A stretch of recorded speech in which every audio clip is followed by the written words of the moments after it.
final de esta mañana de viernes, hablando de un tema también bastante interesante y que nos preocupa muy mucho a los que estamos metidos en este mundo del blockchain. Vamos a hablar sobre regulación, como no, el legal, regulación, aspectos legales y fiscales. Así se llama este próximo bloque, que lo vamos a hacer un poco tipo formato, como ayer presentábamos también el panel financiero, donde vamos a sacar a nuestros contertulios, nuestra mesa de debate. Ellos van a ir exponiendo, junto a nuestra moderadora, todos los aspectos. Ellos van a hacer su pequeño speech desde aquí arriba y, bueno, vamos a tener un amplio tiempo, ¿no?, para poder debatir, hablar. Incluso también ustedes podrán preguntar al final del mismo, ¿de acuerdo? Como tenemos a Cristina Villasante, yo es que aquí no veo, pero Cristina estará por aquí, ¿no? ¿Sí? ¿Cristina? ¿Cristina Villasante no está? Es que no veo, yo de aquí con los focos. ¿No la tenemos? Está avisada, estará fuera a lo mejor. Pues tenemos el panel ahora mismo con ella, que ella va a ser la moderadora de este panel, junto con Gonzalo García Valdecasas, junto con Joana Maravella y con Vicente Ortiz. Vicente está de camino, está viajando y llegará prácticamente a la 1, llegará justo para incorporarse a este panel. Mientras tanto, estamos viendo que es Gonzalo, sí está aquí. Os voy presentando, mientras tanto, a los contertulios, porque además todos tienen un amplísimo currículum. En este caso, Gonzalo, que ya está por aquí, es socio y abogado del despacho de Aledra en el área de Fintech Corporate, con varios años de experiencia en el campo de la tecnología de la información, blockchain, ciberseguridad y en materia regulatoria, financiera y bancaria. Ha prestado, mejor dicho, servicios en firmas especializadas en materia mercantil y regulatoria. Ha sido socio, fundador y director de distintas startups del ámbito tecnológico, legal y financiero. Además, es profesor del máster de Legal Tech del CEU, también de máster de Derecho Deportivo de ISDE, grado en Derecho por la Universidad de Granada, premio extraordinario en trabajo fin de grado, programa MBA. En fin, ya digo que tiene un amplísimo currículum. Si quieres, Gonzalo, te puedes ir sentando en la mesa. Ya está aquí también Cristina.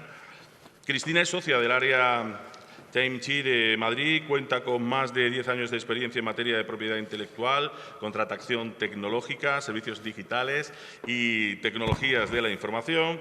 Además, ha coordinado en la firma en Écija un grupo de prácticas dedicado al blockchain y tecnologías de registro distribuido. Cristina se incorporó a Écija en el año 2018. Tras su paso previo por Eversheet y PwC Accenture, también directora del Centro de Innovación Jurídica de la Universidad Camilo José Cela, vicepresidenta segunda de la Asociación Española de Derecho de Entretenimiento, así como profesora titular del Máster de Propiedad Intelectual ICADE. También, como no, es ocasionalmente ponente en foros especializados. Como digo, ella va a ser hoy un poco de moderadora. También estará con nosotros Joana Maravella, que viene de Immobilize, licenciada en Ciencias Políticas, graduada de Derecho, más MBA, cuenta con una dilatadísima experiencia en el ámbito del compliance corporativo, desempeñando funciones de consultoría legal a grandes empresas para el cumplimiento de sus obligaciones, especialmente en el ámbito de la protección de datos y en la garantía de derechos digitales, en la prevención de blanqueo de capitales, prevención de financiación del terrorismo y compliance penal. Posteriormente también se incorpora al sector público, donde ejerce funciones como técnica o técnico superior jurídico de la Generalitat Valenciana. Deciros que Vicente Ortiz, vuelvo a recordar, se va a incorporar dentro de un ratito, ya está de viaje, lo veréis aparecer posiblemente dentro de un ratito ya en nuestra mesa. Y bueno, Vicente Ortiz viene desde Bicox Legal. Su práctica se enfoca principalmente en el mundo blockchain, fintech, criptoactivos y todo lo que tiene que ver con los aspectos regulatorios, fiscales y financieros. Como uno de los miembros abogados blockchain en España, ha llevado a muchos de los principales proyectos, precisamente aquí nacionales, y LATAM. Vicente tiene más de 20 años de experiencia como abogado mercantil, inmobiliario, tecnológico, ha asistido a operaciones por valor de más de 600 millones de euros y, en fin, igualmente tiene una dilatada experiencia como abogado mercantil, asesorando en operaciones o con inversiones que rondan, en este caso, startups por valor de 800 millones. Podríamos seguir hablándoles del amplísimo currículum de todos nuestros contertulios, pero fuerte aplauso para ellos. Os dejo en manos de Cristina y vamos a ir metiéndonos en cintura y luego al final, si queréis, pues también le podemos dar paso a ellos cuando ya hayamos debatido para que os pregunte lo que queráis, ¿vale? Perfecto. Adelante, chicos. Muchísimas gracias.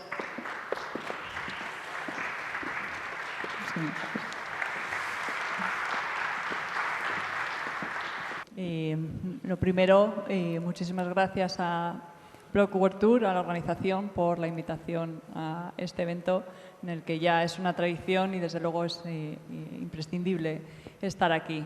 La verdad es que nos toca ahora el panel de regulatorio. Hemos estado estos días, ayer estuvieron las instituciones hablando un poco, supongo que comentando un poco ese sector financiero y ese sector, cómo impacta la regulación en todo este nuevo ecosistema financiero que se genera con los servicios de los criptoactivos.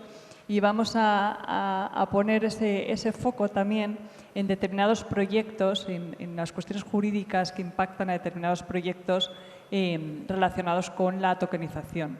La verdad es que hablar de regulación en general en el sector de los criptoactivos podría ser infinito. Y podría ser infinito porque cuando hablamos de los proyectos de criptoactivos tenemos que pensar que hay una normativa que quizás sea una normativa más horizontal que está empezando a desarrollarse y es algo que también está en evolución, que está más orientada a lo que es el sector del criptoactivo, pero luego tenemos que tener en cuenta también toda la regulación de los servicios subyacentes o los productos subyacentes que pueden estar bajo esa tecnología o bajo ese mercado del criptoactivo. No sé si se me oye. Se me oye.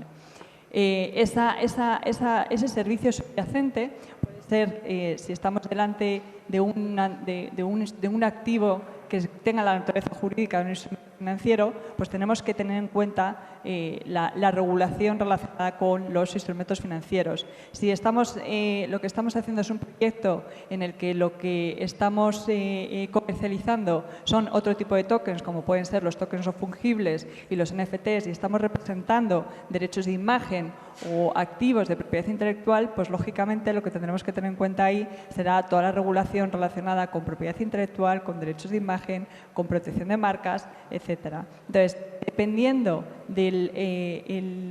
si por ejemplo lo que queremos es tokenizar, por otro lado, activos inmuebles, pues lógicamente tendremos que tener en cuenta la ley hipotecaria y toda normativa relacionada con los activos inmobiliarios. Veremos ahora cómo impacta además la normativa en este tipo de proyectos. Por lo tanto, lo que tenemos que tener en cuenta es que este ecosistema es bastante transversal y afecta a todos los sectores. Y lo que permite es precisamente transformar la economía en todos los sectores. Y cada uno de los sectores que estén regulados, también hablo del sector energético, por ejemplo, todos esos sectores que tienen una regulación específica de cómo llevar a cabo las operaciones, qué obligaciones tienen que tener los responsables de cada uno de los proyectos, las vamos a tener en cuenta. Y además de eso tendremos que tener en cuenta esa nueva normativa relacionada con el ecosistema de criptoactivos que se está desarrollando. ¿Y cuál es el paquete de medidas legislativas que ahora mismo en la Unión Europea desde el año 2020 está encima de la mesa y está empezando ya a tener cuerpo y alguna de esas normas y nos va a permitir negociar, nos va a permitir liquidar, nos va a permitir compensar y nos va a permitir registrar instrumentos financieros en esas infraestructuras DLTs, cosa que hasta ahora lógicamente no se podía hacer. Este reglamento lo que es que haya más también inversión financiera e institucional en este tipo de proyectos. Tenemos también el reglamento MiCA, el famoso reglamento MiCA, que lo que va a hacer es regular tanto a los emisores de determinados criptoactivos, esos criptoactivos que están dentro del marco de aplicación del propio reglamento MiCA, tanto los stablecoins como el resto de activos y de activos, de criptoactivos que no sean instrumentos financieros, porque siempre que tengamos instrumentos financieros nos vamos a tener que ir a la regulación de mercado de valores y, por supuesto, lo que también regula MiCA son todos aquellos servicios relacionados con los criptoactivos, esos exchanges y esos custodios que van a tener obligaciones y que para cumplir esas obligaciones van a tener que tener recursos suficientes para poder cumplirlas. Es decir, esta regulación no solamente, y todo este paquete normativo que acaba con toda la normativa relacionada con blanqueo de capitales, todo este paquete no solamente genera seguridad jurídica, lógicamente genera obligaciones a las compañías, pero estas obligaciones generan seguridad jurídica, algo que es bueno porque permite que haya más inversión, pero es que además también profesionaliza el sector. Y esto yo creo que es muy importante. Al final, para llevar a cabo este tipo de proyectos, para llevar a cabo este tipo de servicios, hay que estar profesionalizado. Y eso lo que nos va a permitir es que podamos confiar en el sistema, porque las entidades que van a formar parte de esto van a tener que tener los recursos suficientes para poder atender a cualquier crisis que pueda haber, que pueda ocurrir, a cualquier insolvencia, a cualquier hackeo, a cualquier eventualidad que pueda poner en riesgo la inversión que ha realizado el inversor en ese proyecto. Y yo creo que esto es fundamental para que el sistema se mantenga y para generar esa seguridad, para proteger precisamente a esos inversores. Entonces, bueno, pues yo creo que con este marco normativo, que lógicamente es lo que digo, al final este marco normativo es únicamente un marco transversal al que luego le tenemos que añadir todas las verticales de todos los subyacentes en función de la naturaleza jurídica y del activo realmente que hay detrás de nuestro criptoactivo, pues eso es lo que cuando montamos un proyecto nos tenemos que fijar. Por eso tenemos que tener en cuenta todas estas cuestiones y no podemos lanzar un proyecto por las buenas. Ahora mismo yo creo que lo que más se está moviendo son, bueno, pues con ese registro del Banco de España que recientemente se habilitó por la normativa precisamente de blanqueo de capitales, en el que obligaban a los que son los exchanges y a los custodios a registrarse en el Banco de España, pues ya un mero registro, que esto no es una licencia, es simplemente un registro en el que lógicamente el Banco de España te pide una serie de documentación, pues ya eso a algunas compañías les supone un dolor. Le supone un esfuerzo. Cuando digo un dolor es un esfuerzo, porque tienes que tener una política de blanqueo de capitales, tienes que tener un análisis de riesgos hechos y para poder hacer ese análisis de riesgos tienes que describir muy bien cuál es tu servicio, cuál es tu operativa, cómo funcionas y todos esos detalles se los tienes que contar al Banco de España. Y esas compañías que no sean capaces de armar toda esa documentación porque no tengan todos esos recursos, pues lógicamente no van a poder competir en el mercado. Entonces, bueno, pues yo creo que es fundamental tener todo esto en cuenta y una vez que ya hemos pues un poco puesto ese framework y ese panorama legislativo un poco de forma genérica, lo que podemos ver es también desde el punto de vista de, pues eso, bajada al terreno y los negocios que se están llevando a cabo, qué es lo que hacemos cuando tokenizamos, qué es lo que estamos tokenizando y cómo se tokeniza, además. Entonces, yo creo que Gonzalo nos puedes, si quieres, contar un poco qué es eso de los proyectos de tokenización y qué se está realmente tokenizando y cuáles son los aspectos, pues precisamente estamos aquí para hablar de normas, cuáles son los aspectos legales que hay alrededor de todo el proceso de tokenización. No sé si... Hola, buenas, Vicente. Gracias por venir. Eso es lo primero. No sé si está preparada la presentación. Yo traía una presentación un poco.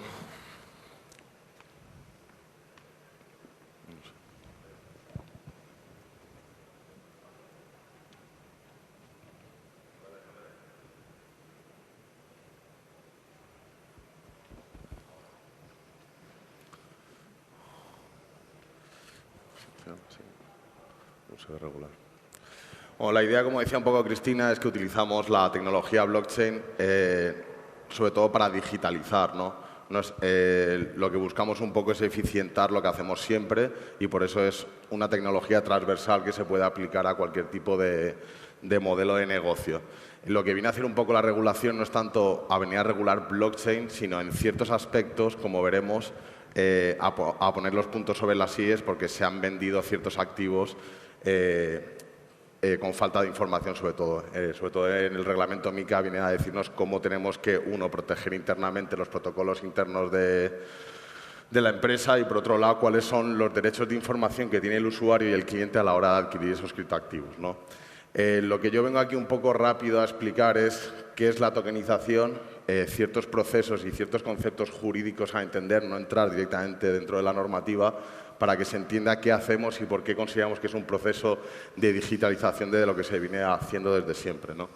Entonces, un poco explicaremos al principio qué es la tokenización, qué se está tokenizando y luego siempre explicamos un poco el metaverso. En este caso dejaré luego paso a la compañera que explicará ella dentro de su proyecto exactamente cómo se tokeniza la parte inmobiliaria, que está siendo muy de moda durante este último año y medio.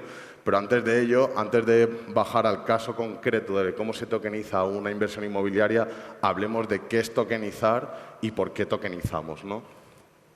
Entonces, un poco lo que hay que entender es que en el sistema jurídico, sobre todo en el sistema jurídico continental, uno es propietario de algo porque tiene derechos sobre algo. Normalmente yo cuando adquiero una casa o adquiero un bien es porque tengo un contrato y he pagado por ello y tengo un papel, por decirlo rápidamente, que dice que soy propietario de ello. Entonces tengo derechos sobre un activo o directamente un derecho financiero, ¿no? Entonces lo que llevamos al token es ese derecho. Estamos intentando hacer una representación digital de ese derecho en blockchain. Esto es algo que parece muy raro, pero en realidad se lleva haciendo desde muchísimo tiempo y el propio legislador, cuando considera que el derecho es muy importante para la persona, ya había creado un registro, como puede ser el registro de la propiedad. Yo adquiero una propiedad, que es mi casa, y no guardo solo el documento en un cajón diciendo que tal casa de tal calle es mía, sino que aparte tengo que llevar ese documento, aparte de pasar por notario, lo tengo que llevar a un registro para que quede bien claro y registrado ante todo el mundo de que esa casa es mía. También funciona igual el registro mercantil, pero no lo podemos hacer con todos y cada uno de los derechos que tenemos en nuestro patrimonio. Entonces, lo dejamos solo para aquellos derechos que son muy, muy importantes o que pueden afectar a nuestro patrimonio de una manera muy particular. Es decir, para que no nos puedan timar o no nos puedan robar nuestra casa, tenemos esa protección extra del registro de la propiedad para que no nos puedan directamente con un papel decir que una casa no es mía, ¿no? Entonces, la idea de la tokenización es llevar ese registro, que normalmente solo sirve para ciertas cosas, llevarlo a cualquier otro tipo de activo o derecho, ¿no? Entonces, tenemos que entender que la tokenización lo que estamos haciendo es tokenizar un derecho y, por norma general, un derecho entra dentro de mi patrimonio porque lo he adquirido vía contrato o vía negocio jurídico.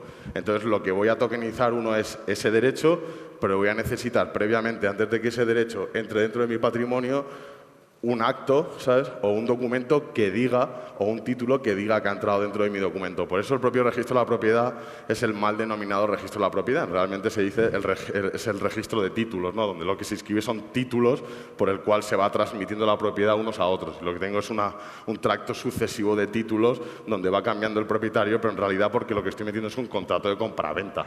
No estoy cambiando realmente. Todo el mundo piensa que es la casa de Vicente, ¿no? Y Vicente, en realidad lo que van apareciendo son contratos sucesivos, que es exactamente cómo funciona la blockchain, donde tengo un sistema de transmisiones o títulos de transmisiones de ese activo, ¿no? Entonces, lo que tokenizamos es ese contrato o ese negocio jurídico por el cual yo tengo representado un derecho y cómo lo vamos a trasladar, ¿no? Por eso podemos hablar directamente de blockchain como un registro de la propiedad o un registro de activos. Y por eso lo que intentamos realmente es digitalizar el mundo del derecho o el mundo de esos activos, ¿no? Entonces, lo que sí que hay que entender, y es un elemento fundamental, es que cuando tokenizamos lo que estamos intentando buscar sobre todo es representar digitalmente mi patrimonio, ¿no? Que yo pueda tener una wallet donde yo realmente pueda ver y pueda tener sucesivos tokens que representan un activo dentro de mi patrimonio. Hasta tal punto es así que se empieza a hablar ya no solo de activos, sino de pasivos. Porque muchas veces cuando yo tengo un derecho de crédito, en otro lado, en otro patrimonio, está conectado donde hay otro que tiene un derecho pasivo, es decir, me debe dinero.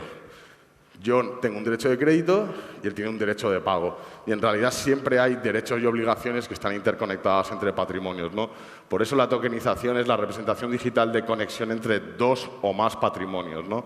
Donde tengo un contrato, un negocio jurídico que va a representar esa conexión entre dos patrimonios, ¿no?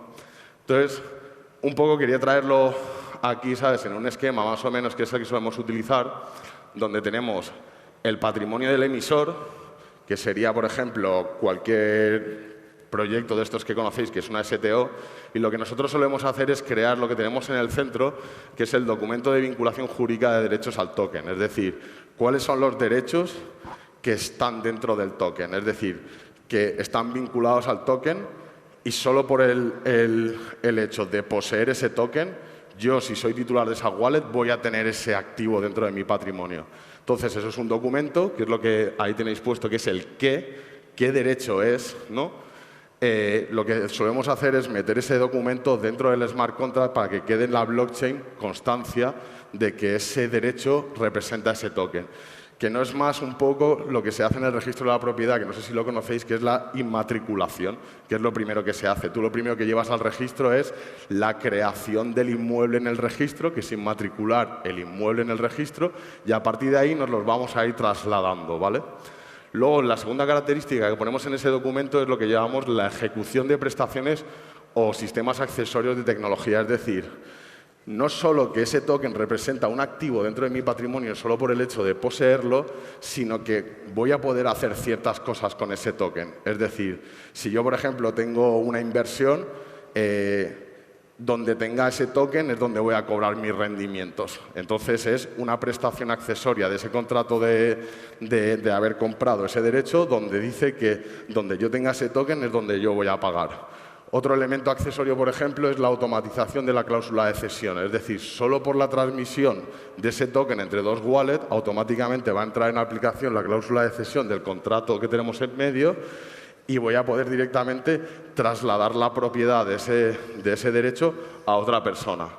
Y esto es lo que intentamos explicar muchas veces, que una cosa es el qué, que es el derecho, y otra cosa es el cómo. Que yo para trasladar ese derecho voy a necesitar otro contrato. Solo por trasladar el token no quiere decir que yo lo haya trasladado. Algunas veces la normativa nos obliga a hacer ciertas formalidades para trasladar ciertos derechos. Pero como mínimo sí que habrá un acuerdo verbal o un contrato verbal, como viene recogido en el Código Civil, que dice que por el mero hecho de haberlo trasladado se ha hecho un contrato de compra-venta de ese derecho y lo hemos trasladado, que eso es el cómo. Lo he trasladado por un contrato de cesión, en el caso de emisión primaria por un contrato de suscripción a lo mejor, y luego el token holder lo podrá transmitir sucesivamente con sucesivos contratos de cesión, ¿no? De cesión de ese derecho, que es el que está vinculado al token.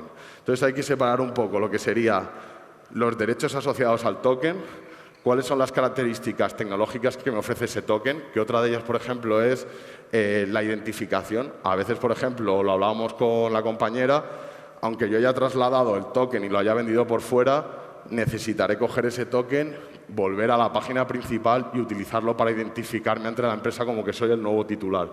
Eso es lo que sería una característica tecnológica asociada al token. El derecho es el del préstamo, es el que está tokenizado y es el que tengo. Y tendré que demostrarle al legítimo titular o al patrimonio del emisor, oye, yo soy el nuevo titular, ¿no? Entonces, tengo características de cosas que puedo hacer con ese token y otra cosa, lo que tengo el derecho. Muchas veces utilizamos la tecnología para la ejecución de esas prestaciones o esas particularidades, vinculamos el derecho al token y nos lo trasladamos por sucesivos contratos, que hoy en día el contrato en sí no se registra en blockchain, se podría llegar a hacer, o incluso a veces lo que hacemos es que en el propio contrato del qué, ponemos un contrato que decimos siempre que se traslade el token, se trasladará bajo esta figura contractual con estas condiciones, ¿no? Entonces, esto es lo que viene a ser tokenizar y, como habéis visto, no hemos hablado de el qué, que es lo que decía exactamente Cristina previamente. Dependiendo de cuál sea el derecho que nosotros tokenicemos, la regulación aplicable será una u otra. Si estamos hablando de productos financieros o valores negociables, se nos aplicará la ley del mercado de valores, MiFID y toda la normativa aplicable en ese sentido. Entonces, dependiendo del producto que nosotros vayamos a tokenizar, da igual que esté tokenizado o no. Tendremos que ir a esa normativa que ya lo regula y ver qué es lo que nos aplica o no. Hoy en día pues tenemos productos o servicios que son los típicos derechos de preventa o utilities, se están haciendo derechos de propiedad intelectual, derechos de imagen, todo tipo de tokenizaciones para representar derechos con su normativa aplicable. Tenemos los payment tokens, que son sistemas de fidelización en plataformas que tienen otro tipo de componentes y es otro qué. Tenemos membresías, derecho inmobiliario, que entrará la compañera ahora a verlo, e instrumentos financieros. Entonces, al final, como el qué está regulado, porque eso lo tenemos desde hace muchísimo tiempo, lo que viene a hacer la nueva normativa sobre el blockchain es todos estos nuevos modelos de negocio que se están creando alrededor del blockchain con estos qué de siempre, que se crean figuras diferentes de transmisión y de venta, ahí es donde entra la normativa a hacer cosas nuevas. Pero ya está todo regulado, o sea, el inmobiliario ya está regulado, la propiedad intelectual ya está regulada, los derechos de imagen ya están regulados. Lo que voy a hacer, por ejemplo, es, si hago una emisión que es un poco crowd de un nuevo derecho al mercado, pues te voy a decir cómo tienes que informar al nuevo comprador, ¿no? Que eso es lo que viene un poco a regular. Entonces, eso es lo que quiero que os quedéis, que al final tokenizamos derechos que vinculan a patrimonios y, como veis aquí, siempre el emisor quedará vinculado por el documento central independientemente de quién sea el token holder. Creamos esta ejecución de contratos que se precrean y lo que hacemos es digitalizar el mundo jurídico. Y, como yo digo, más que eliminar a los notarios, lo que vamos a eliminar son los abogados, ¿no? Porque cada vez nos harán falta menos abogados para hacer transacciones. Y yo creo que aquí dejo un poco pasar a la compañera, que es muy interesante que entre dentro de derecho inmobiliario o de crédito, que explique su caso de uso en concreto dentro de su startup, cómo lo están llevando a cabo para que lo veáis, ¿no? Gracias.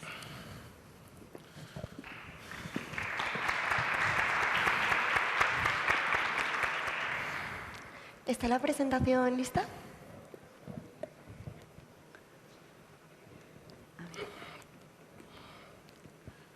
Vale. Bueno, pues en primer lugar, muchas gracias a los organizadores por permitirnos estar aquí. La verdad es que es un placer y estos entornos ayudan mucho al crecimiento del sector y creo que son muy importantes. Yo soy Joana y soy la CLO de Inmobilize. Somos una startup, nos dedicamos a la tokenización de inmuebles. Y voy a hablar un poco sobre esta parte que, tras la magnífica exposición de Gonzalo, ha quedado más pendiente, en concreto con el caso de uso de la tokenización de inmuebles. En relación al contexto regulatorio, decía Heinz que al final las leyes son un producto social y yo no puedo estar más de acuerdo con esta afirmación. Realmente, cada vez que se produce un fenómeno, la ley tiene que salir al paso y el regulador tiene que salir a dar un marco jurídico a estos fenómenos que se van sucediendo. Es lo que está pasando actualmente. Estamos en un momento de transición, de transformación tecnológica muy importante y el regulador está empezando a salir al paso de todo esto y a dotar de seguridad jurídica estos aspectos. También es cierto que, por muy novedosos que nos creamos que somos, que sí lo somos y facilitamos mucho los procesos, todo ya existe, como comentaba Gonzalo, y entonces, haciendo uso de los mecanismos de interpretación y de aplicación analógica del derecho, podemos aplicar un poco las figuras que ya existían anteriormente a los nuevos casos que se plantean. En relación a los aspectos legales de la tokenización, por enmarcar un poco en concreto en el ámbito inmobiliario, especificar que la norma más conocida ahora mismo, la gran estrella MiCA, deja fuera a los instrumentos financieros, que ya os adelanto que es la naturaleza que tienen los security tokens a través de los que se hace la tokenización de inmuebles y, por tanto, se nos aplica, como ya ha comentado también Gonzalo, la Ley del Mercado de Valores, actualmente con una modificación en ciernes que veremos cómo resulta, pero que ya prevé también esto de forma más concreta, y MiFID. Esto es un poco el marco jurídico actual, aparte del proyecto piloto, que también asienta muchas bases, pero no de momento en este sector concreto. Bien, voy a explicaros en concreto el caso de uso de la tokenización inmobiliaria, cómo se hace, de manera, digamos, para profanos. Aquí, básicamente, lo que se hace es buscar oportunidades inmobiliarias que ofrezcan importantes rentabilidades, aunque este tema siempre tiene una limitación. Una vez localizada la oportunidad inmobiliaria, se ofrece a los inversores a través de un préstamo participativo, que es lo que se tokeniza. Por lo que hablábamos del qué y el cómo, pues lo que se tokeniza en este caso es el préstamo participativo, en el que los inversores participan financiando la adquisición del inmueble y después, en proporción al número de tokens de este préstamo que han adquirido, reciben proporcionalmente las rentabilidades que ofrece o bien el alquiler y la plusvalía de la venta, si es el caso en ese proyecto, bien únicamente del alquiler o bien únicamente de la venta, porque esto las combinaciones pueden ser todas.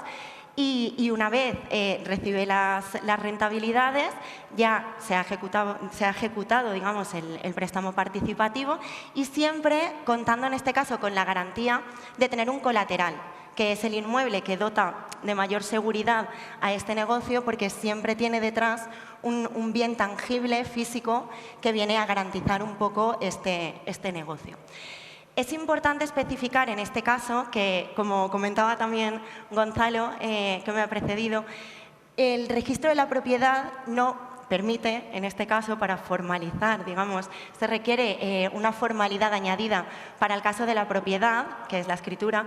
En este caso, lo que se consigue participando en este préstamo son derechos económicos sobre este inmueble, en ningún caso propiedad. Y esto es importante dejarlo claro porque a veces con este tipo de publicidad rápida que se hace y que se comenta se lleva a engaño a la gente y en este sentido nosotros en Inmobalai somos muy partidarios desde el primer momento de dejar las cosas muy claras y en ningún caso se adquiere propiedad de momento. Ya veremos en el futuro, pero a día de hoy no es posible jurídicamente esta opción.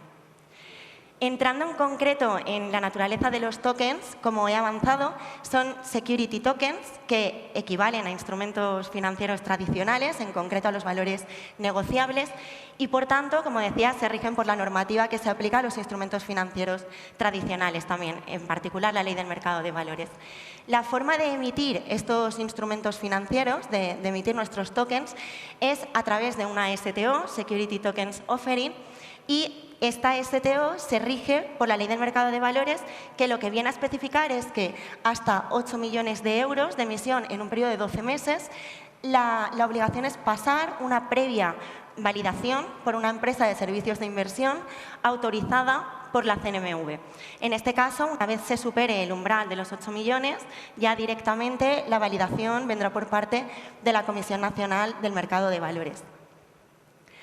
Aquí voy a hacer un poco una referencia, por ampliar un poco el tema, a estructuras legales de cumplimiento más transversales que se aplican también a nuestro sector, pero que a veces, con tanta novedad, parece que tienen menos relevancia, ¿no? Y al final también nos protegen mucho, nos dotan de muchísima seguridad jurídica porque impiden, sobre todo, la criminalidad en el ámbito digital, que es mucho más fácil de proliferar, incluso que en el ámbito tradicional. Voy a empezar haciendo una breve referencia a la normativa de protección de datos. En el ámbito digital, el uso y el intercambio de datos es a unos volúmenes increíbles, con lo cual creo que todavía tiene más relevancia el cumplir estrictamente esta normativa. En concreto, hay que tener siempre las startups y proyectos de esta naturaleza, tienen que tener muy claro tener todas sus plataformas, página web, adaptado al Reglamento Europeo y a la Ley Orgánica Nacional, la 3/2018, con lo cual siempre tiene que darse información al usuario sobre quién es el responsable del tratamiento de los datos de carácter personal que está facilitando, que son suyos, no, aunque te los ceda, siguen siendo suyos. Facilitarle el ejercicio de los derechos de protección de datos para que pueda acceder a sus datos, rectificarlos, oponerse, cancelarlos, como sucede en el ámbito tradicional también. Y en este sentido es muy importante no olvidar este tipo de normativas y de protecciones adicionales de carácter más tradicional, más transversal. Además, la prevención de blanqueo de capitales, que es la gran estrella en este ámbito, que implica una cantidad de obligaciones que causan dolores de cabeza tremendos, porque es un nivel de presión de cumplimiento muy importante, pero que debe cumplirse, yo creo, de una manera simpática, ¿no? Porque al final viene a proteger tu proyecto, viene a impedir que se filtren y que tengan acceso a entrar en tu proyecto gente que al final hace unas inversiones con unas finalidades muy dudosas. En este sentido, son numerosas las obligaciones, por ejemplo, el más conocido, el pasar el KIC siempre antes de acceder, tanto para personas físicas como para personas jurídicas, donde se identifique quién es la persona concreta, el sujeto que va a realizar la inversión, la procedencia de sus fondos, su lugar de residencia, identificar un poco, poner puertas al campo, ¿no? Determinar quién está accediendo y para qué. Mantener una documentación interna actualizada de todos los inversores, de todos tus usuarios y también mantener relaciones cordiales de cooperación con la autoridad de control, que es el Servicio Ejecutivo de Prevención de Blanqueo de Capitales, ayudándole un poco a ser sus ojos sobre la tierra y comunicar indicios cuando sea necesario, cuando se aprecie algún caso que pueda resultar sospechoso. Y por último, hacer también una referencia muy breve a dos mecanismos de transparencia que yo creo que nos facilitan también mucho el ser más abiertos y más transparentes con nuestros usuarios, con nuestros inversores, que son, por un lado, los modelos de compliance penal. Desde el 2015 se reforma el Código Penal y las personas jurídicas pasan a ser también sujetos de responsabilidad penal. Como contrapartida, el Código Penal prevé la posibilidad de adoptar modelos que impliquen medidas de diligencia media, que se entiende que es la exigible al sujeto, para evitar la comisión de delitos a los que es vulnerable. Con lo cual, la adopción y la normalización de adoptar modelos de compliance es muy favorable porque, primero, te ayuda a hacer un mapa de riesgos en el que identificas dónde están tus vulnerabilidades y por dónde podrías resultar más susceptible de incidir en alguna irregularidad.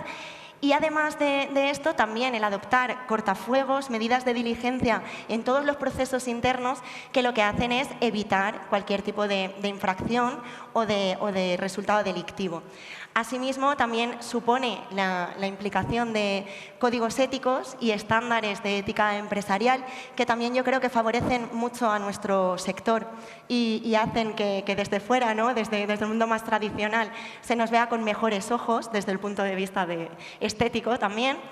Y por último, el canal ético, que es una herramienta de obligado cumplimiento por la Directiva Whistleblowing Europea para los sujetos obligados a la prevención de blanqueo de capitales, que lo que hace es permitir que los usuarios tengan un acceso directo para comunicar cualquier irregularidad o cualquier incidencia en la que se vean envueltos en el contexto de la relación con la empresa.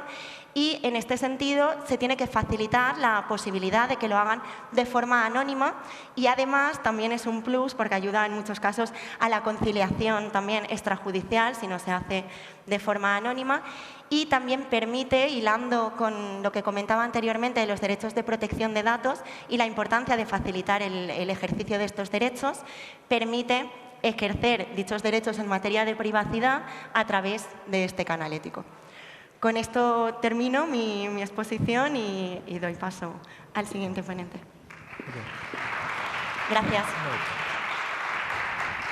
¿Se escucha? ¿Se escucha bien? ¿Sí? Ok.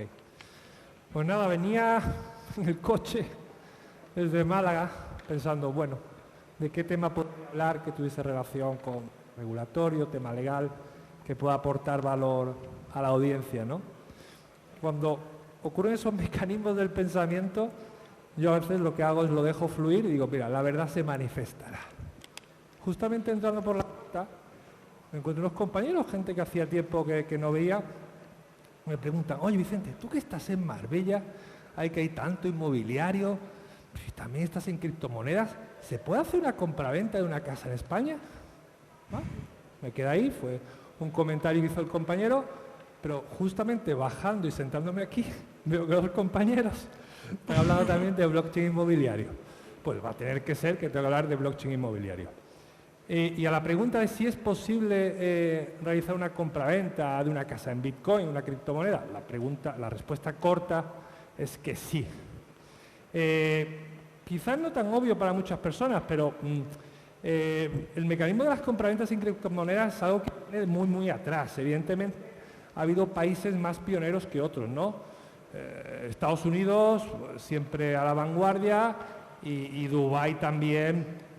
Como bien sabemos, ya yo recuerdo que así en el 2015-2014 había una un resort muy importante en Dubái que visité, que se llama Aston Villas, en el que tenía una especie de Amazon, en el cual prácticamente podías comprar ya con Bitcoin cualquiera de los apartamentos.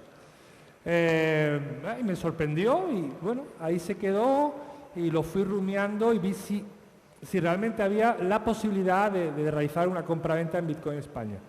La primera compraventa que recuerdo que no fue en Bitcoin, que fue en Ethereum, veréis, si googleáis, os metéis en internet, pues veréis que sí que había compraventa en Bitcoin, pero desde mi punto de vista han sido más instrumentos de marketing que otra cosa, ¿no? Si realmente acudes al notariado y ves las escrituras que se han hecho, efectivamente ha habido una, y la primera para mí fue la que hizo Miguel Prados, que fue un trastero en Sevilla en Ethereum. Esa fue el primer testeo y se podía hacer una compraventa de un activo inmobiliario en España.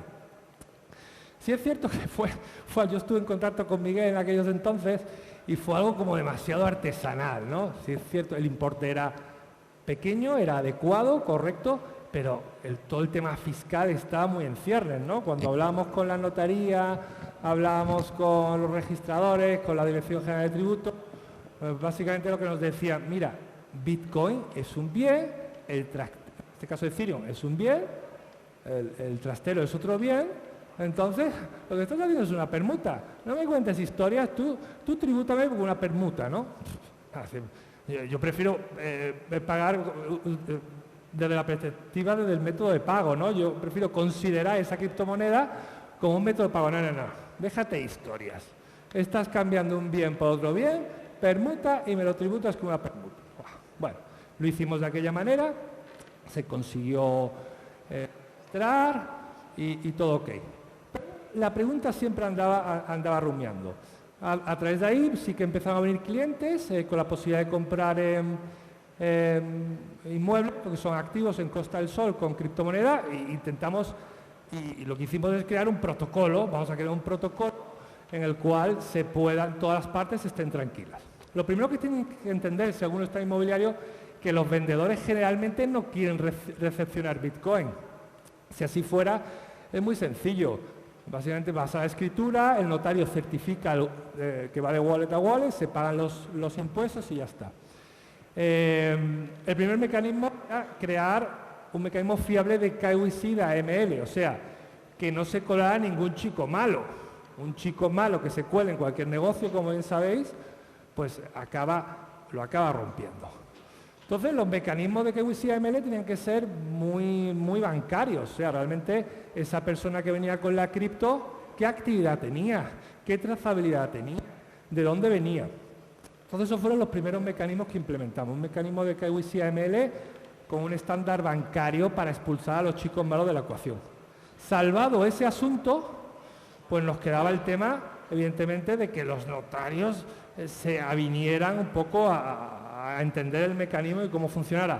Y en la medida de lo posible, que la Dirección de Tributos lo reconociera como un bien intangible, como una permuta, lo reconociera en sí como método de pago, ¿no?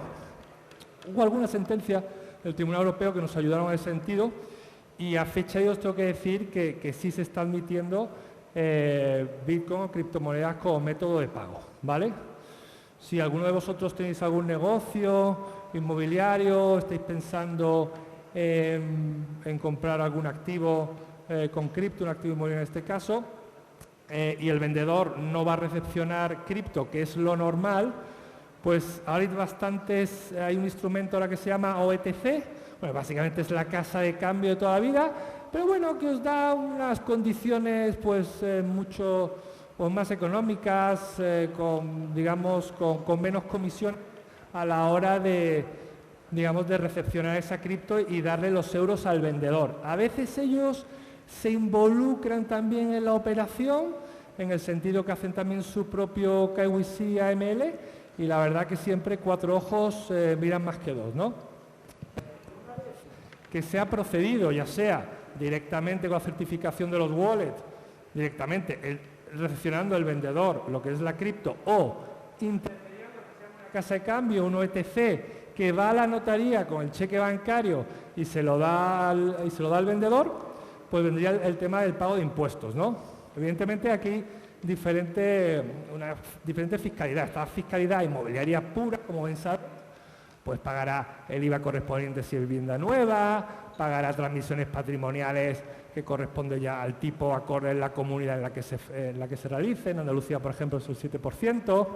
Y luego está la fiscalidad relacionada a lo que sería Bitcoin y criptomoneda en sí. Evidentemente, si este señor que te viene con Bitcoin para comprar una casa y la pasa a euros o se la entrega directamente al vendedor y compró Bitcoin cuando estaba a 1.000 euros y ahora está a 20.000 euros, va a haber una ganancia patrimonial. O sea, no nos engañemos. Por eso comprarme una casa no voy a obviar la ganancia o la pérdida patrimonial en su caso. Entonces, esos son números que tenemos que planificar también una compraventa. El comprador tendrá que poner como un costo toda esa parte de la ganancia patrimonial, porque el tema de los impuestos es una cosa a veces que es curiosa, que se obvia. Para mí es una pata fundamental las inversiones, tanto ya sea comprar inmuebles con cripto o invertir en cripto, es una figura que tenéis que conocer. Y bueno, el panorama ahora mismo es que están viendo las grandes empresas de minería, sobre todo Estados Unidos y demás, ven una cierta, lo que estamos detectando también en Islandia, China, pero China por tema de compliance es bastante complejo, están viendo una oportunidad ahora con una posible ajustes de mercado inmobiliario. La verdad que están viniendo a España para comprar activos, grandes portfolios. El reglamento del ET también, como han dicho los compañeros, el proyecto piloto, vamos, me parece una innovación de la que no se habla mucho, que es muy importante porque también te va a permitir crear sociedades anónimas, tokenizadas prácticamente, la cual vas a poder tener una sociedad anónima que es propietaria a su vez de muchos activos inmobiliarios, pues poder aportarlas y poder tokenizarlas, ¿no? Eso también es una innovación inmobiliaria. O sea que es esperanzador, si estáis dentro del sector es interesante, y si tenéis la posibilidad de compraros un inmueble en criptomoneda, la respuesta larga es que sí podéis, ¿vale? Muchas gracias.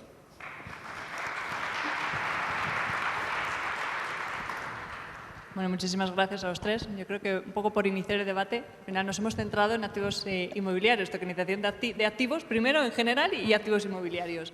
Y yo creo que ha sido muy interesante porque habéis dejado claros unas cuantas cosas que yo creo que es importante también resaltar. Lo primero es que cuando tokenizamos no estamos incorporando el derecho en el token, sino que estamos representando un activo digital. Creo que esto es fundamental y esto es precisamente por las características también que tiene la red de blockchain. Al final esa red, lo comentaba creo que Gonzalo también, no es un registro de la propiedad como tal, es un registro de propiedad que puede ser privada, pero no es un registro que da fe registral como es el registro de la propiedad. Y por lo tanto, a efectos de una transacción, que yo creo que Vicente iba más, porque Joana contaba más un poco el instrumento financiero y cómo tokenizar ese instrumento financiero relacionado con los activos inmobiliarios, pero sin embargo Vicente nos ha hecho una exposición de si se pueden comprar bienes inmuebles a través de tokens y a través de criptoactivos, pero lo que ocurre es que para que esa compraventa tenga eficacia erga omnes, necesariamente tienes que irte a un registro de la propiedad, porque es el que da fe registral, porque la blockchain te puede dar una fe, pero es una fe algorítmica, es la fe probatoria que da la blockchain es algorítmica y necesitas la fe pública registral para que tu transacción tenga efectos erga omnes. Sin embargo, tú te podrías ir a un registro, hacer primero un acta notarial de la compraventa que has realizado y demostrar a través de la transacción del token y de las identidades de una wallet a otra que ha habido esa transacción de ese token y que por lo tanto tú has adquirido esa casa, porque estarías cumpliendo con los elementos necesarios para realizar esa compraventa, que son el título, el contrato de compraventa y el modo la traditio, que es la transacción la traslación de la propiedad a través de un elemento simbólico que es la traslación del propio token de una wallet a otra. Por lo tanto, el problema no es que no se pueda hacer, sino que te falta un elemento que es esa eficacia erga omnes, importante a la hora de comprar un activo inmobiliario, lógicamente. Por otro lado, Joana, como comentaba, nos exponía cómo tokenizar ese instrumento financiero relacionados con esos activos inmobiliarios, porque lo que estás haciendo es tokenizar esas rentabilidades que vas a obtener a través de la explotación de esos inmuebles. Y creo que es fundamental una cuestión, y es que con una mera SL lo puedes hacer. Estamos tokenizando esos instrumentos financieros que no dejan de ser préstamos participativos y que lo que te permite ese préstamo participativo es obtener una rentabilidad. Pero esas rentabilidades, lógicamente, te las da la explotación del inmueble a través, como decía Joana, de un alquiler, de una venta o de un co-living. Sin embargo, esas rentabilidades, lógicamente, pues tienen un tope máximo.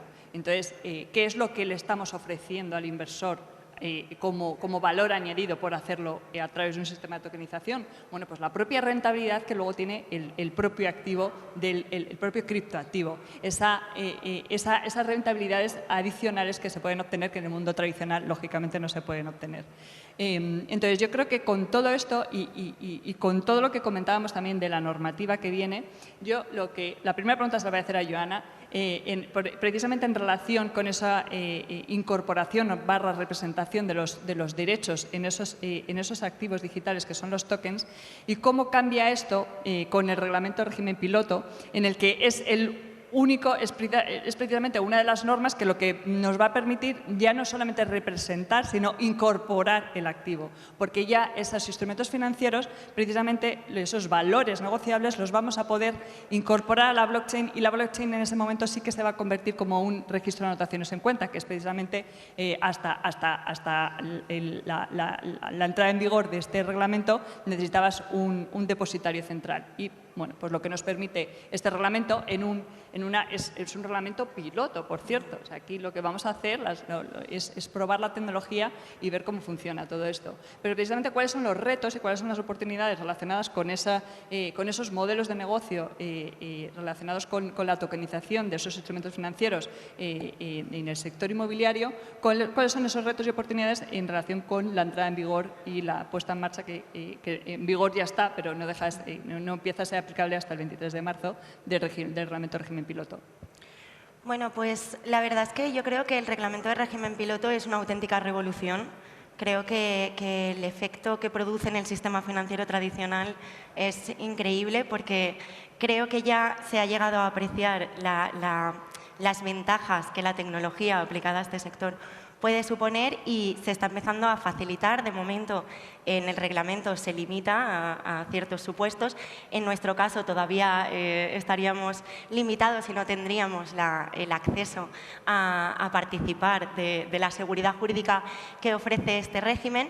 Pero bueno, creo que si en el plazo de 3 años muestra todas las ventajas y todas las virtualidades que aparentemente va a tener, creo que se extenderá y que permitirá que al final se cree un mercado tokenizado en el que tengan acceso prácticamente todas las opciones, ¿no? Yo creo que a nivel nuestro, ¿no?, a nivel de tokenización inmobiliaria y de tokenización en general, tiene grandes beneficios. Por una parte, la trazabilidad que permite el uso de la tecnología a nivel financiero, que cada operación quede tan determinada, la transparencia que eso supone, aplicable a muchísimos campos, desde el consumo alimenticio hasta 1000 ámbitos en los que esta trazabilidad creo que aporta muchísimo valor. La rapidez operacional. La rapidez para obtener liquidez, para obtener capital con el uso de la tecnología, todo se va a hacer muchísimo más eficiente, y creo que al final los sistemas financieros y los instrumentos financieros es esto a lo que aspiran. Luego, también creo que tiene alguna limitación ahora mismo, que bueno, se presta también para el debate, pero creo que el tema de la custodia es una de las grandes incógnitas, porque bueno, dentro de todo, al final, tiene que darse esa seguridad jurídica también de que el activo, cuando se cede, quede dentro de un campo de seguridad. Claro. Yo creo que esa parte de custodia, precisamente, ahí voy a mirar a Vicente, ya que le tengo aquí en línea. Esa parte de custodia, precisamente, es lo que también va a entrar a regular MiCA cuando finalmente esté en vigor. No sé si, claro, yo el problema ahí lo que veo es en las wallet autoalojadas. No sé cómo ves, Vicente, tú, cuál es tu punto de vista en relación con, bueno, pues estas obligaciones y qué debería exigirse precisamente a los custodios para precisamente poder tener esa protección al inversor, y cómo protegemos esas wallets autoalojadas. Claro. Sí, muy buena pregunta. Efectivamente, lo primero es pues una garantía, unos avales que puedan responder. Y una cosa de la que nos ha enseñado mucho los casos Luna, FTX, un poco a todos, ¿no? Esas cuentas segregadas, por fin, ¿no? Oye, que el dinero de los clientes es de los clientes, no es tuyo, ¿no? Entonces, yo creo que eso, fíjate que Estados Unidos ya está empezando a regular eso. Cuando MiCA vamos tarde, como siempre, que ya tendríamos que tener casi un MiCA 2, el tiempo íbamos debatiendo.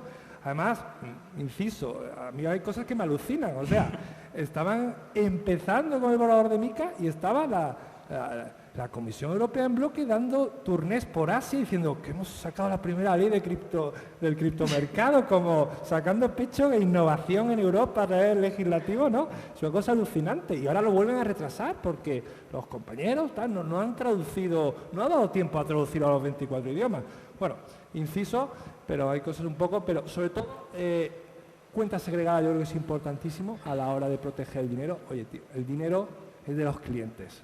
Entonces, son estándares que incluso, aunque no tengamos a MiCA todavía, son prácticas que por sensatez ya se tienen que ver, ya se tienen que empezar a hacer. Y ese fundamentalmente, ¿no? Show me the money, avales, garantías, ¿qué pasa? Cuenta segregada, protección del inversor a todos los niveles. Y luego, también decir quizás, dentro de todo el tema de, bueno, las licencias que se van a otorgar dentro de la Unión Europea en estas adecuaciones que hemos tenido que hacer, como en España, ese descafeinado de registro del Banco de España, ¿no? Va a haber algunas que se diferencian mucho de lo que puede hacer Luxemburgo, lo que puede hacer Francia, lo que puede ser Alemania, pues va a haber licencias Rolls Royce y licencias, pues, para empezar desde cero. Yo entiendo que yo soy un ciudadano alemán que tiene un estándar ya de registro, lo que es licencia VAS, ¿no? Virtual Asset Provider, que ha hecho un esfuerzo, que ha hecho un trabajo, va a ser de aplicación casi inmediata. Aquí, cuando entre MiCA, aquí, Luxemburgo quizás también, Malta, ellos dicen que sí, yo no lo veo. Pero a ver nosotros, ¿qué hacemos? Todos estos proveedores que se han registrado en Banco de España tendrán que empezar de cero, dinero tendrán que poner y segregar las cuentas. Pero bueno, el tiempo dirá. Después del reglamento MiCA habrá que desarrollar un montón de normativa, ¿no? Para poder saber también cómo cumplir determinadas cuestiones. Yo, pues también relacionado con eso y también con las distintas jurisdicciones, los distintos cómo están evolucionando y en qué estado, en qué momento de la regulación, del momento evolutivo de la regulación están cada uno de los estados. No sé, Gonzalo, ¿cómo crees que afecta precisamente el hecho de que en Europa parece que se está desarrollando tanta normativa en relación con este sector de los criptoactivos, en relación con otras regiones o con Estados Unidos, con China, o cómo en España también, porque si nos bajamos un poco más al nivel local, cómo desde España se está viendo también a nivel institucional, ayer estuvo aquí la CNMV, pero cómo crees que esto está realmente afectando y cómo afectará, que yo creo que es lo importante, al negocio, al sector, a lo que son las entidades que forman parte, los players y los stakeholders que forman parte de este ecosistema? Hombre, siempre la Unión Europea ha sido como la más precavida y siempre va más retrasada. Entonces, cuando saca algo, sus estándares son de buena calidad. Aquí tenemos mucho compliance y mucha normativa autoaplicable. Con respecto a custodia, aparte de la segregación, tenemos muchísima normativa bancaria de entidades de pago con un compliance muy estudiado de cómo tenemos que tener las cosas por detrás. Pero sobre todo para poder atraer inversión. Es decir, cuando yo tengo para que no me pase lo de FTX, si yo tengo unos protocolos muy definidos de cómo funciona una empresa de inversiones o cómo funciona un sistema de custodia de los regidos por Banco de España y yo me aplico esa normativa y viene una empresa extranjera a hacer una ronda de financiación muy grande, ya no se fía de los españoles, se fía de la autoridad competente que me controla. Esto, por ejemplo, tiene un reflejo muy claro en las entidades de financiación, ¿no? que es una licencia que te da Banco de España que es optativa, ¿no? Que empieza ese artículo 6 de la ley con el podrá, que no es obligatoria, ¿no? Y muchos clientes me dicen, ¿por qué voy a obtener una licencia si no es obligatoria? Le digo, porque cuando estas entidades se dedican a prestar dinero a nivel Europa y a nivel España, y si tú quieres ir a un fondo de inversión internacional que te preste 1.000 millones o 3.000 millones, te autodejas controlar por Banco de España, ¿no? Entonces, si realmente quieres ser serio, me voy a dejar autocontrolar, voy a aplicar un compliance y va a ser así. Si yo tengo una normativa que me obliga a tener unos estándares para poder operar, las inversiones van a ser muchísimo más atractivas para los inversores. Es decir, me aseguro de que lo que va a pasar no va a ser un scam o no va a ser lo que pase.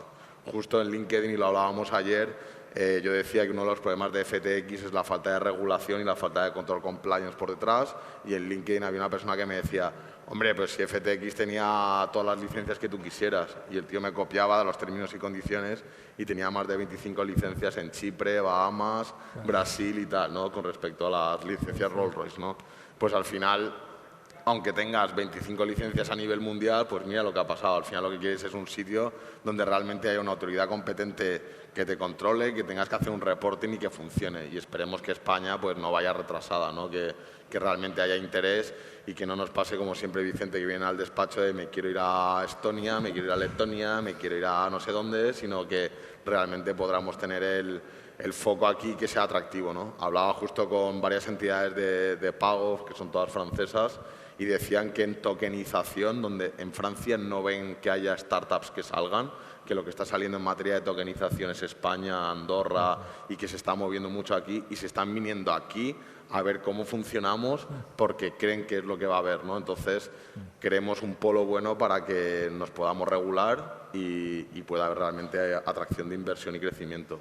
Yo creo que en España tenemos algo positivo también, es el sandbox, ¿no? Financiero. Sí, eso está claro. Al final es un método en el que, bueno, pues muchos nuevos modelos de negocio relacionados con el sector financiero que tengan ese componente de innovación y que además ofrezcan una ventaja al consumidor en relación con esos servicios, pues puedan pasar por esa prueba para y bueno, pues la verdad es que en ese de una aspecto, forma acotada. Otra cosa es cómo funciona el sandbox. Podemos criticarlo más o menos. Pero en ese aspecto, la verdad que las autoridades competentes en España lo intentan, ¿eh? ¿Sabes? Si hay un esfuerzo y siempre están abiertos y el portal FinTech está ahí y con los recursos que tiene trabaja y hace todo lo que puede y nos intentamos poner. Tenemos que haber aprovechado más el Brexit, ¿no? Para traer más tal. Pero de verdad que es un sitio donde se ve movimiento, solo hay que verlo ahí fuera, ¿no? Y son conocedores y bueno, y parte responsable de este régimen piloto del ET, ha habido gente involucrada también del regulador aquí español. Entonces, sí, el caso es que tenemos una oportunidad histórica en Europa frente a Estados Unidos a través de MiCA también, por qué no decirlo, de una regulación que dé estabilidad a la gente que viene y tenemos que aprovecharla. Yo os voy a hacer una última pregunta y la lanzo así para que me la contestéis quien quiera. Es en relación con las famosas DAOs y con esos sistemas más descentralizados a través de protocolos. ¿Cómo se puede regular eso? ¿Qué sistemas parecidos hemos tenido en el pasado y cómo se ha entrado a regular algún tipo de funcionamiento similar de ese intermediario de otras economías de colaboración, economías colaborativas que ya venimos con normativa que bueno, pues aplicable precisamente a la LSSI y todo lo que es el derecho de Internet? ¿Cómo podemos regular esto? Y si tenemos realmente que regularlo y si no lo regulamos, ¿cuáles son los riesgos que corremos? Vamos a hablar de las DAOs porque creo que es importante también. Las DAOs no están en ninguna norma, lógicamente, y ¿qué hacemos con ellas? Sí, sí. Yo, antes de que entre Vicente, que es el experto de las DAOs, ¿sabes? Para mí, una DAO se regula por el derecho de sociedades. Al final es un conjunto de personas que va a tener un poder de decisión sobre un patrimonio y un poder político. Al final es un órgano colegiado, ¿no? No inventamos nada, tenemos 14 tipos de sociedades en España, asociaciones y de todo. Que yo quiera ejercer mi derecho político y recibir mis rentabilidades de un sitio a través de un token, no hay nada nuevo. Que utilicemos el token y tenga que venir, como decimos, nuevos modelos de negocio para decir cómo se hace, lo haremos. Pero lo que sí que estamos viendo muchas veces es que intentan utilizar la DAO para el anonimato tras un sistema económico, ¿no? Y lo que no puedo haber es... Hay una gran regulación a nivel de concursos culpables, de administraciones culpables en ciertos casos, y yo lo que no puedo llevar es un patrimonio, gestionar un patrimonio que pueda afectar a montones de usuarios y enmascararme tras una DAO y unos tokens anónimos. Quiero decir, la seguridad jurídica del tráfico mercantil funciona a través de la representación y la responsabilidad del administrador y de la sociedad. Hacer una DAO para evitar eso, para mí, es querer hacer trampas. Y todos hemos tenido clientes encima de la mesa que lo que quieren es hacer trampas, ¿sabes qué decir? Y coger la vía rápida. Que tendremos que regularlo, sí. Que yo quiero tener mi acción tokenizada, que será el pilot, y poder tener mi cap table en una app y votar y ver mi patrimonio y colateralizar con mi acción un préstamo y tal. llegará, pero la DAO como anónima para mí no es una solución ni mucho menos. Yo estoy totalmente de acuerdo. Creo que al final el romanticismo que supone el concepto de la DAO no puede estar por encima de la seguridad jurídica y bien sea adaptándolo a la regulación ya existente o bien regulándola de nuevas con sus especificidades, pero creo que la seguridad jurídica va por delante. Claro. Si esto va como por olas, ¿no? Ahora es la ola estos años del DAO. Todo el mundo ha tenido al despacho que si DAO, como que hago, yo estoy on-chain, yo no toco banco, yo porque necesito un legal wrap o un vehículo, yo estoy on-chain, cuidado. Entonces también esta parte también de protección, ¿no? Al cliente, esos proyectos legítimos, ¿no? Al final, tú estás usando claves privadas, estás manejando el dinero, al final van a ir a por ti y al final así se ha visto, ¿no? en tantos proyectos. Entonces, yo sí que recomiendo hacer lo que se llama un business plan DAO, que ya lo existen, hay templates, planes de contingencia, qué puede pasar, me roban, hackean, el pool que se lo lleva uno de los partners. Un plan de contingencias, ¿qué podría hacer? O sea, si no tenemos un marco legal, pues actuar con sensatez, ¿no? Con honestidad, ¿no? Esos requisitos de honorabilidad que vemos tanto en las licencias, ¿no? Entonces, a partir de crear un plan de contingencia, ¿qué puede pasar? Y generar algún tipo de vehículo legal que proteja también a aquellos proyectos legítimos. A fecha de hoy, pues bueno, va a depender mucho de qué tipo de DAO, ¿no? Que es una DAO cultural, social, va a gestionar algo, por ejemplo. Nosotros tuvimos ahí una experiencia de un coworking que está funcionando en Costa del Sol, que al final quebró y decidimos varios integrantes del coworking pues adjudicarnos, montar una DAO, y se montó una especie de asociación funcionando y demás. Bien, fue una experiencia. Igualmente en temas culturales, puede funcionar algún vehículo tipo cuentas en participación, ¿no? Algunas cuentas en participación. ¿Por qué no esa figura de la cooperativa europea? Puede ser interesante. Todo lo que no sea DAO de inversión, yo creo que tenemos bastantes instrumentos, como había dicho el compañero, acorde a la ley, para poder generar esos vehículos. Cuando tocas DAO e inversión, ay amigo, eso ya es harina de otro costal. Es muy complejo ahí ya porque te encuentras, hay gente que está yendo a Delaware, Wyoming, no me gusta particularmente Luxemburgo. La dificultad quizás es esa, ¿no? Al final claro. Es perseguir quién está detrás y quién está detrás, o son todos responsables, todos los usuarios que están participando, todos esos nodos que están participando. O token holders también, los delegates de la DAO, imagínate, gente no tiene culpa de nada y ahora van a por ellos. Sí, porque al final es el qué que hablábamos antes, ¿no? Derechos políticos y económicos, qué es lo que quiero hacer, cuál es el fin, cuál es el business plan, qué es lo que quiero controlar, si controlo un patrimonio o no, si hay decisiones o no, está muy hecho y eso, más que tokenizado, nosotros ya lo veíamos con las juntas de SL por escrito y sin sesión para intentar hacer esas juntas que no tuviese que ser presenciales. Si estamos todavía intentando ver esas juntas por videollamada, cuando realmente ya ni las queremos, lo que queremos es votar y tomar decisiones desde un modelo tokenizado, pues llegará, pero desde la ley de sociedades de capital que tendrá que adaptarse, pero no desde un concepto anónimo, ¿no? Creo yo. Sí, quizás de la DAO el concepto muy interesante, más allá de intentar proteger lo que el proyecto en sí es el tema de incentivos. Lo que a mí, yo que participo en 2 o 3 DAOs, sí que me parece muy innovador todo ese reparto en virtud del trabajo que realizas, ¿no? Y esa transparencia en las cuentas. Es un modelo que bueno, tiene que evolucionar y sobre todo encontrar mecanismos de esa parte on-chain pura con la off-chain.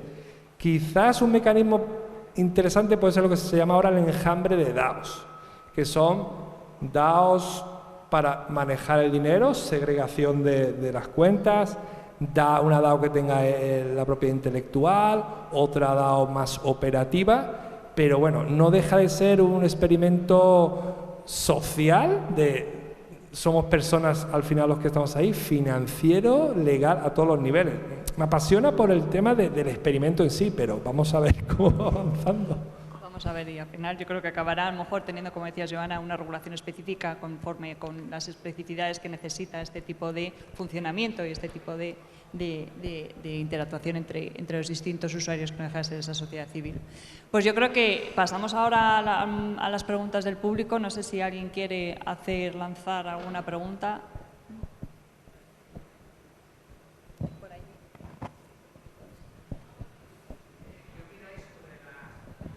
Espera que te llegue el micrófono porque si no, no se oye nada.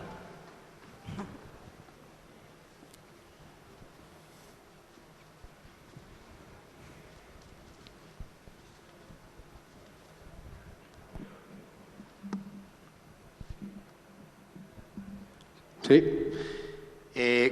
Me gustaría saber qué opina de las nuevas organizaciones descentralizadas autónomas que se están creando en el estado de Wyoming a través del tipo societario de LLC. Bueno, creo que conocen cuál es el tipo de LLC, porque la particularidad que tienen en el estado de Wyoming es que la DAO en sí, le llaman LAO porque es Legal Autonomous Organization. La particularidad es que en vez de identificar a un socio como una persona física o jurídica, la identifica, o un representante legal, la identifica con un contrato inteligente que puede darse, que se puede buscar tanto en Etherscan como en cualquier tipo. Esa DAO se parte en una serie de NFTs que son los propietarios de esa DAO. Es decir, obviamente esto en nuestro derecho y en el derecho italiano tampoco tendría ningún tipo de encaje, porque no encajaría en el derecho societario y en ninguno de los tipos societarios, ya que los regímenes que tenemos aquí son mucho más opacos y no existe ese grado de anonimato, ¿no? Entonces, me gustaría saber cuál es su opinión acerca de esto y si creen que es exportable a otros países, porque claro, esto habría que reformar bastantes normativas europeas, ya no solamente a nivel español de la Ley de Sociedades de Capital, sino también de otros entes de la Unión Europea. Yo no sé por qué. A ver, vamos a ver. Hablas de la normativa de Delaware. Yo creo que nosotros aquí estamos hablando de normativa europea y normativa española. Podemos hacer comparativa con otras normativas, lógicamente, pero al final, como decías tú, ¿qué pasa en España? ¿Esto se puede trasladar a España? ¿Se puede trasladar a nuestro sistema y ordenamiento jurídico? Bueno, pues por un lado yo creo que dices, no hay representantes legales, pero sin embargo los NFTs son titulares de esa DAO, ¿no? Pues ahí tienes ya a unas titularidades a las que, dependiendo de lo que ocurra y de cómo funcione esa DAO, pues se le podrán exigir responsabilidades. Sí, es decir, ¿qué es lo que ocurre también en España? Lo que no puedes operar es sin un vehículo societario, necesitas un vehículo societario para operar. Si lo que quieres es que no tener vehículo, no tener representación y lo que funcionar a través de una sociedad civil o una cooperativa o a través de otro tipo de medio que te permita también funcionar, en el que el sistema de responsabilidades, también hay sistema de responsabilidades, pero es distinto porque habrá que ver habrá que tener también un sistema de gobernanza, por cierto, y habrá que ver cómo se reparten esas responsabilidades entre todos los participantes de esa red. Es decir, no es que no se pueda hacer, sino que tiene unas particularidades específicas que se tienen que regular por la propia DAO, por los propios participantes que forman parte de esa DAO, sí, ¿vale? O por las personas que hayan puesto en marcha ese protocolo, porque al final todo empieza por un origen, y ese origen es alguien pone en marcha un protocolo, alguien pone en marcha un smart contract, y toda esa puesta en marcha y todos esos desarrollos y esas parametrizaciones que se tienen que hacer, lógicamente, o hay un responsable o hay muchos responsables, pero alguien tiene que ser responsable. Pero si las identificaciones de los NFT remiten a hash de la cadena, es decir, a hash propios de la cadena de bloques, realmente no hay nadie identificado. Por eso digo que creo que es la primera vez que no existen personas realmente identificadas dentro de una cadena de bloques. Pues eso en Europa no se podría, porque necesitas identificar por blanqueo de capitales. Entonces necesitas identificar a las personas, eso es lo primero.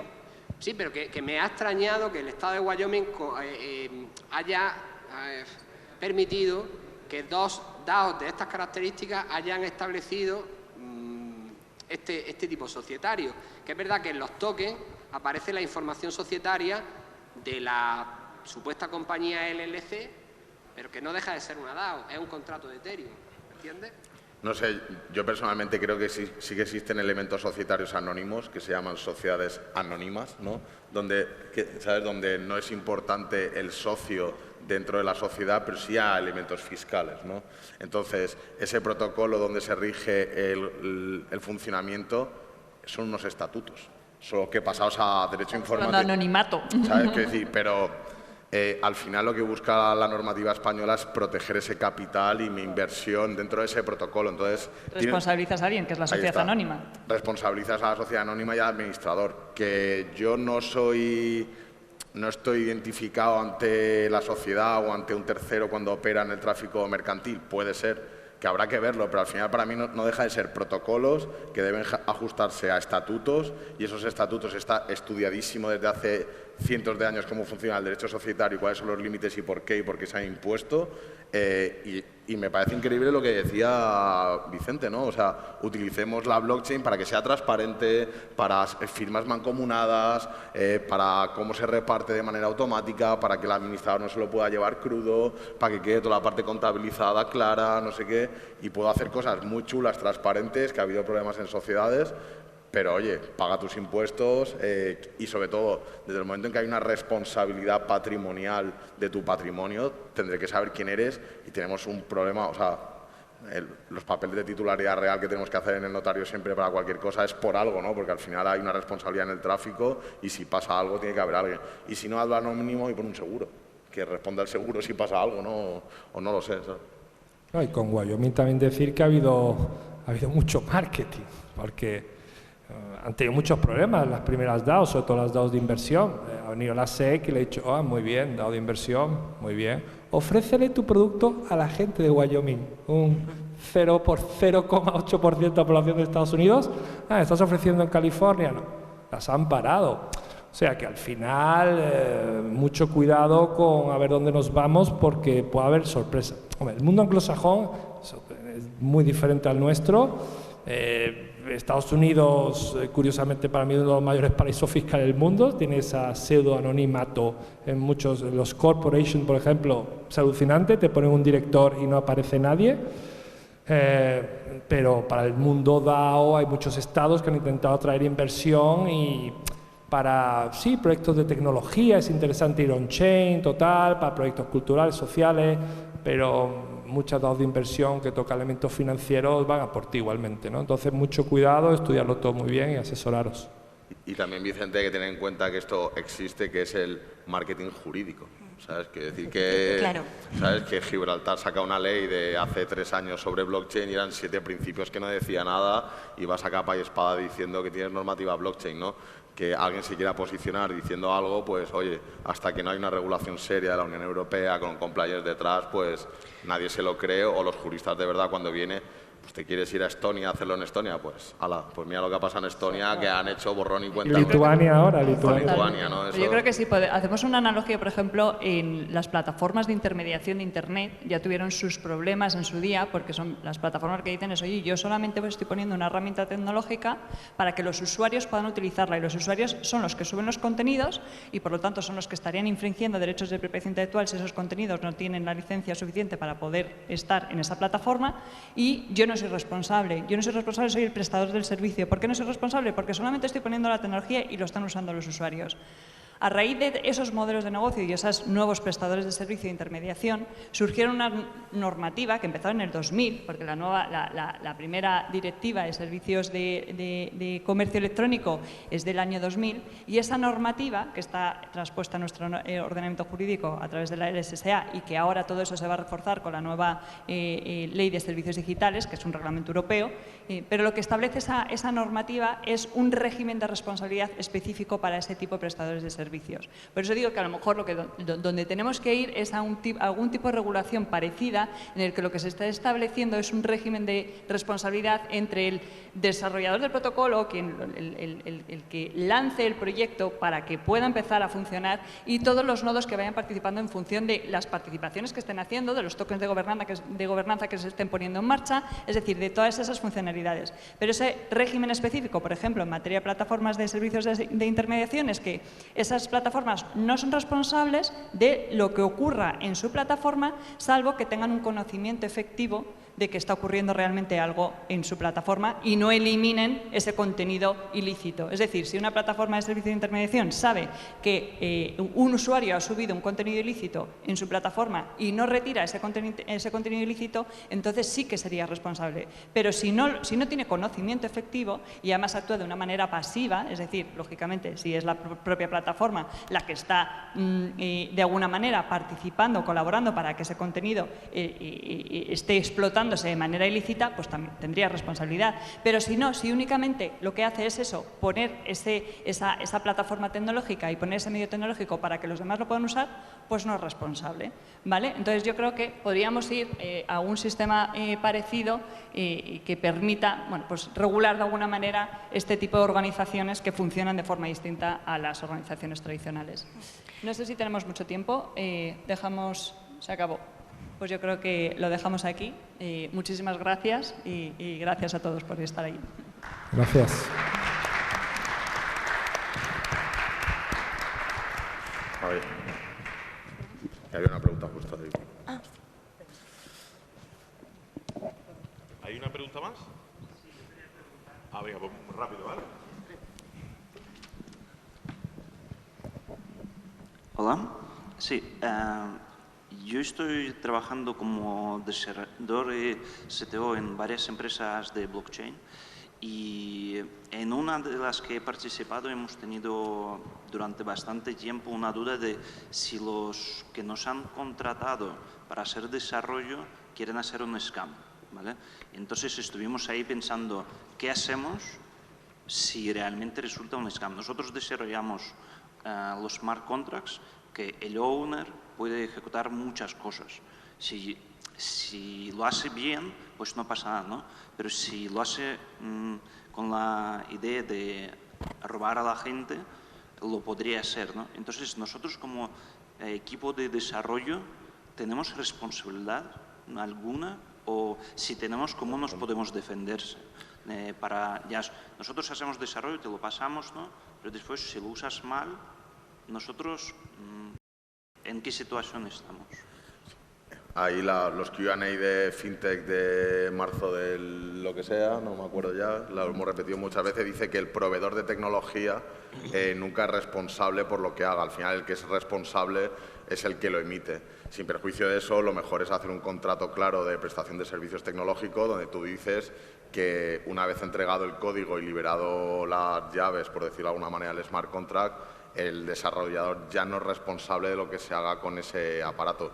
Yo te puedo hacer un software y lo que hagas tú con ese software es bajo tu responsabilidad, no porque yo ya lo haya desarrollado. Se deja fijado claramente en el contrato y aparte CNMV dice que los prestadores de servicio de tecnología no necesitan licencia y no son responsables normalmente de lo que haga el que lo use. Y creo precisamente eso forma parte de la externalización de los servicios cuando son servicios críticos y cuando lo que vas a desarrollar en ese smart contract son servicios financieros relacionados con servicios financieros. Lógicamente, te van a exigir una serie de obligaciones para que desde el punto de vista, por ejemplo, de ciberseguridad y de funcionamiento de ese smart contract, realmente dé los resultados que tenga que dar. Pero al final también en tecnología tú no puedes, el software falla, el software es así. Como garantizas tú la funcionalidad de un software es a través de unos SLAs, unos acuerdos de nivel de servicios en los que garantizas unos objetivos de cumplimiento y de disponibilidad de ese software, no garantizas el 100%. Porque es imposible, pero la tecnología siempre falla. Entonces, también hay que ver, una vez que entregas el código, lógicamente, y el smart contract, lógicamente hay una parte, que es lo que comentaba Gonzalo, es el despliegue también. ¿Quién va a hacer ese despliegue? Si es la compañía que te ha contratado, pues lógicamente tú no tienes responsabilidad. Es decir, hay que ver todos los aspectos de esa relación y conviene también regular todos los aspectos de esa relación, tanto durante el desarrollo como en la entrega, como después de la entrega, con esos periodos también de garantía, que también hay garantías legales que tienes que también que cumplir, en el que tú tienes que dar respuesta a cualquier incidencia que pueda ocurrir. Y todo eso, pues lógicamente lo tienes que regular bien para que, bueno, pues tu responsabilidad esté limitada a lo que realmente el servicio que tú estás prestando y en función también de lo que te están pagando, porque al final no nos olvidemos que esto es un proyecto en el que hay unas contraprestaciones entre las partes y eso tiene que estar equilibrado. Si tú consideras que se puede hacer un fraude con tu smart contract de alguna manera, lo incluiría en el contrato como diciendo, oye, yo te lo entrego y tú haces lo que tú quieras con él. ¿sabes? Quiero decir, e incluso si haces esto y si podrías identificar eso en el contrato, que te firme la otra persona, que tú lo despliegas, tú se lo das, tú le das las claves y a partir de una fecha tú ya no tienes responsabilidad sobre ello, para que quede bien fijado en un contrato que tú no tienes responsabilidad por ser un prestador de servicios tecnológicos. Claro, tienes además el apoyo de que la CNMV ya se ha expresado en ese sentido. Al final estás prestando un servicio y tienes la obligación de responder a los requisitos de calidad técnica del producto que tú entregas. Esa sí es tu responsabilidad como prestador, pero aplicable a todo, ¿no? Cuando tú entregas el producto, ya el uso que se haga de él ya no te incide a ti para nada. Ahí te quedas libre. Sí, en descentralización todo lo que involucre también claves privadas, manejo, custodia, eso también no participar de eso, porque puedes entregar el código y se ve que todavía tienes acceso a la semilla y también puede dar problemas. Muy bien, pues muchísimas gracias a Cristina, a Gonzalo, a Joana, a Vicente, que están con nosotros.